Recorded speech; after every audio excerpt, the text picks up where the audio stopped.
யார் மேலாம் கர்த்தருடைய அழைப்பு இருக்கிறதோ அவர்கள் தேவனால் என்ன செய்கிறார்கள்?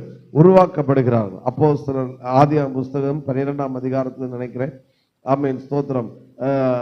கர்த்தர் ஆபிரகாமை அழைக்கிறார். வா, உன் இனத்தையும் உன் தேசத்தை விட்டு நான் உனக்கு காண்பிக்கும் தேசத்தை என்ன செய், வா என்று கர்த்தர் ஆபிரகாமை அழைக்கிறார். அழைத்து ஆமென் வரும்போதுதான் அவனுடைய வாழ்க்கையில் சில சூழ்நிலை நிமித்தம், சில சிச்சுவேஷன் நிமித்தம் அவன் உருவாக்கப்படுகிறார். அழைப்பு இல்லாதவர்கள் உருவாக்கப்பட மாட்டார்கள்.